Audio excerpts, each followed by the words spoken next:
Hello everyone, welcome back to my channel. আশা করছি আপনারা সবাই খুব ভালো আছেন আর সুস্থ আছেন, আর আমরাও মোটামুটি ভালোই আছি।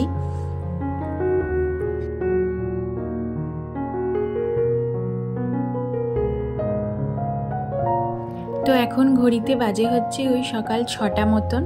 আজকে খুব তাড়াতাড়ি উঠে পড়েছি, তাড়াতাড়ি বলতে ওই আর কি একটুখানি আগে, মোটামুটি আধ ঘন্টা মতন আগে উঠে পড়েছি।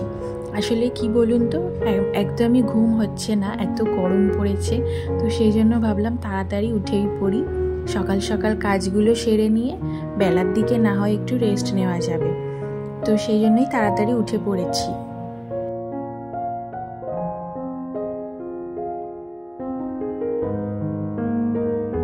আর আজকে আমার সাথে সাথে আমার মেয়েও উঠে পড়েছে, ওই জন্য তাড়াতাড়ি বিছানাপত্র সব একসাথেই গুছিয়ে নিচ্ছি একেবারে। কারণ ওরও ঘুম ঠিকঠাক হচ্ছে না, বাচ্চা তো, একে গরম পড়েছে, তার উপরে বাচ্চারা তো একটু চঞ্চল হয়, তো সেই জন্য তারও ঘুম ঠিকঠাক হচ্ছে না। তো আমিও উঠে পড়েছি বলে ও উঠে পড়েছে। তো এই যে বিছানাপত্রগুলো এবার আমি ঠিকঠাক করে গুছিয়ে নিচ্ছি।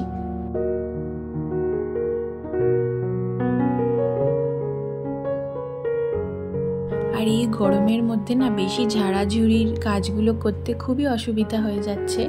অর্থাৎ এই যে ডাস্টিং ক্লিনিংয়ের কাজটা করতে এত গরম লাগছে, মানে ফ্যান ছাড়া থাকাই যাচ্ছে না। তার উপর তো রান্না আছেই, রান্নাঘরে গেলে তো মনে হচ্ছে যেন মানে আগুন ছুটে আসছে।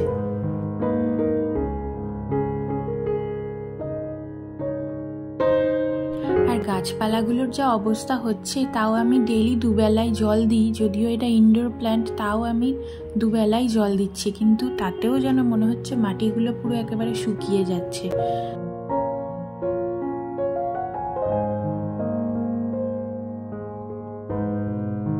তো এইবারে ঘরটাকে ভালো করে ঝাঁট দিয়ে নিচ্ছি। মোটামুটি আজকের মতন ডাস্টিং ক্লিনিংয়ের কাজটা যা হোক করে আর কি কমপ্লিট করে নিতে পেরেছি। তো এইবারে ভালো করে ঝাঁট দিয়ে মুছে নেব।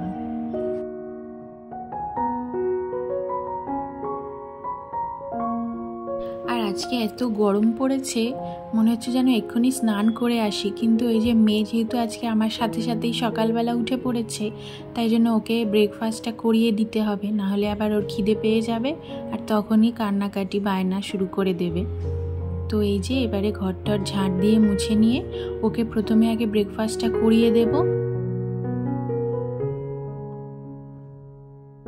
যারা যারা আমার এই ভিডিওটা ধৈর্য সহকারে এত দূর অবধি দেখেছেন, তাদেরকে অসংখ্য ধন্যবাদ। ভিডিওটি যদি ভালো লেগে থাকে তাহলে অবশ্যই একটি লাইক করবেন আর কমেন্ট করতে ভুলবেন না। আর এইরকম ভিডিও যদি আরও দেখতে চান, চাইলে আমার চ্যানেলটি সাবস্ক্রাইব করে আমার পাশে থাকতে পারেন, আমার এই ছোট্ট পরিবারের সদস্য হয়ে যেতে পারেন। আর যারা যারা চ্যানেলটি অলরেডি সাবস্ক্রাইব করে দিয়েছেন, তাদেরকে অসংখ্য ধন্যবাদ। আর আপনাদের পজিটিভ কমেন্ট পেয়ে কিন্তু কাজ করার আরও উৎসাহ পাচ্ছি। তো অসংখ্য ধন্যবাদ আমার পাশে এইরকমভাবে থাকার জন্য। তো দেখতেই পেলেন, এদিকে একটা তাড়াহুড়ো করতে গিয়ে একটা কাণ্ড ঘটিয়ে ফেলেছি, ডিমটাকে পুরো ভেঙে ফেলেছি। আর এই কাজটার জন্য আমার আরও যে কতক্ষণ টাইম চলে গেছে এটাকে পরিষ্কার করতে। ডিম বলে কথা, প্রথমেই একটা আষ্টে গন্ধ ছাড়বে, আর এইটা পরিষ্কার করতে করতেই আমার প্রায় অনেকটা সময় চলে গেছে। তো এই যে যাই হোক করে মুছে ঠুছে নিয়ে এবারে চলে এসেছি ব্রেকফাস্টটা করে নিতে। আজকে ডিম টোস্ট করে নিলাম। তো এইটাই হচ্ছে আমার ব্রেকফাস্ট।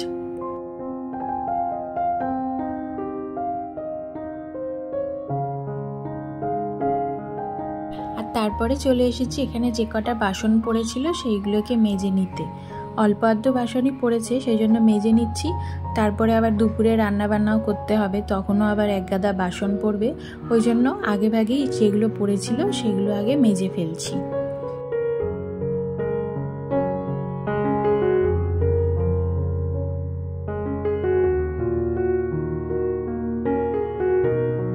আর আমার আগের ভিডিওগুলো যারা যারা দেখেছেন তারা অনেক পজিটিভ কমেন্টস করছেন, তো সেই জন্য আপনাদেরকে অসংখ্য ধন্যবাদ। আমার ভিডিওগুলো কেমন লাগছে কমেন্ট করে জানাচ্ছেন বলে। আপনারা এরকমভাবেই পাশে থাকবেন।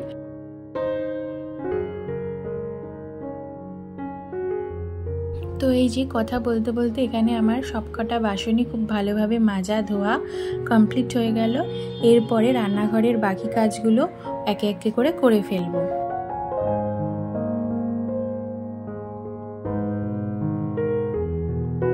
আর এরপরে চলে এসেছি দুপুরে রান্নাবান্না জোগাড় করে নিতে।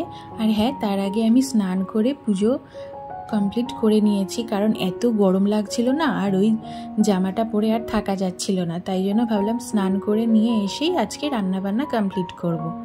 তো এই যে আজকে দুপুরের জন্য যা যা দরকার সবজিপাতি আমি কেটে নিয়েছি, তারপরে এইখানে পেঁয়াজটাও একটু কেটে নিলাম। আর এই যে এখানে আজকে রান্না করছি হচ্ছে ভেন্ডি আলু ভাজা আর পাতলা করে মাছের ঝোল, ব্যাস, আর কিছু করব না। এই গরমে না সত্যি কথা বলতে বেশি কিছু খেতেই ইচ্ছা করছে না।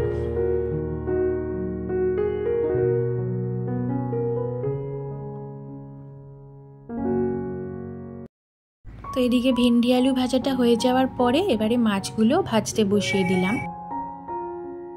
মাছগুলো যেহেতু সকালবেলাতেই ফ্রিজ থেকে বের করে রেখে দিয়েছিলাম, তাই জন্য বরফটা অনেকটাই কেটে গেছে। তারপরে নুন হলুদ মাখিয়ে রেখে দিয়েছিলাম বলে তাড়াতাড়ি বরফ কেটে গেছিলো, তো সেই জন্য এখন ভাজতে বসিয়ে দিলাম। আর এরপরে এই যে ভাতটাও বসিয়ে দিচ্ছি।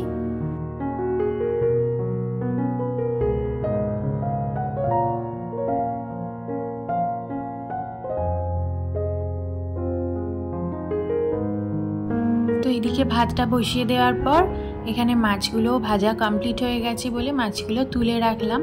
আর এরপরে শুধু এই মাছের ঝোলটা করে নিলেই আমার আজকের মতন রান্নাবান্না একদম কমপ্লিট হয়ে যাবে।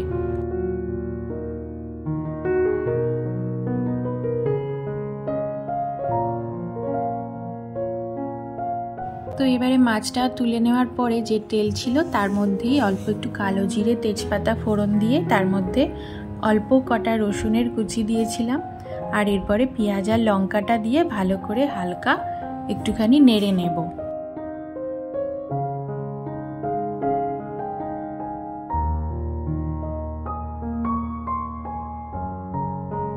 আর এরপরে যে আলুগুলো কেটে ধুয়ে ভিজিয়ে রেখে দিয়েছিলাম, তো সেটাকেই জল ঝরিয়ে রেখে দিয়েছিলাম, সেটা দিয়ে দিলাম। দেওয়ার পরে অল্প একটুখানি হলুদ আর শুধুমাত্র গুঁড়ো মশলার মধ্যে আমি এখানে শুধুমাত্র ধনে গুঁড়ো ইউজ করেছি, আর কোনো মশলাই দিইনি। আর পরিমাণ মতো নুন দিয়ে এবারে এটাকে ভালো করে কষিয়ে নেব।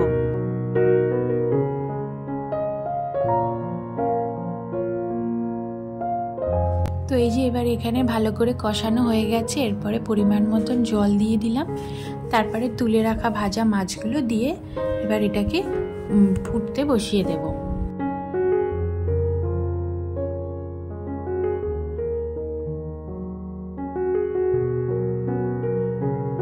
তো এই যে এদিকে কথা বলতে বলতে আমার মাছের ঝোলটাও একদম কমপ্লিট হয়ে গেছে।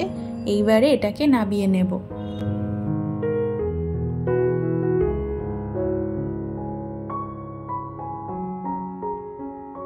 আর এই যে এবারে দুধটা ঠান্ডা হয়ে গেল বলে সেই জন্য এখানে টেবিলে এনে রেখে দিলাম। দুধটা যতক্ষণ না ঠান্ডা হচ্ছে ততক্ষণে আমি টেবিলে আনি না। তো এই যে এবারে রান্নাবান্না কমপ্লিট করার পর এবারে রান্নাঘরটাকে খুব ভালো করে পরিষ্কার করে নিচ্ছি। তো যেমন রান্না করতে যেরকম সময় লাগে, এই রান্নাঘর পরিষ্কার করতেও কিন্তু আমার মনে হয় তার থেকে বেশি সময় লেগে যায়। তো যাই হোক, রান্নাবান্না কাজ কমপ্লিট হয়ে গেল। এইটা মুছে নিলেই আজকে আমার রান্নাঘরের কাজ থেকে একদম ছুটি।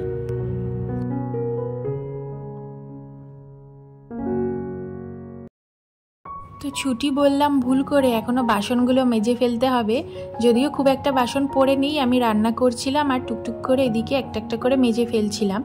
এখন যে কটা আছে সে কটা মেজে নেব, তারপরে একেবারে ছুটি হয়ে যাবে।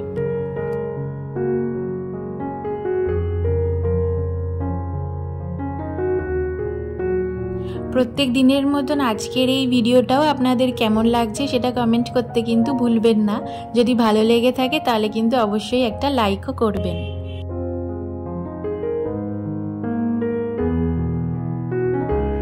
তো এইবারে চলে এসেছি দুপুরের লাঞ্চ মেনু নিয়ে। আজকে আছে হচ্ছে এই যে ভেন্ডি আলু ভাজা আর পাতলা করে মাছের ঝোল। তাহলে চলুন আজকে আমি এই দিয়েই ভাত খেয়ে নিই দুপুরে। আর সাথে আছে ঘরে পাতা টক দই। আর আজকের ভিডিওটাও তাহলে এই অবধিই থাকছে। দেখা হবে আপনাদের সাথে পরের ভিডিওতে। সবাই খুব ভালো থাকবেন, সুস্থ থাকবেন।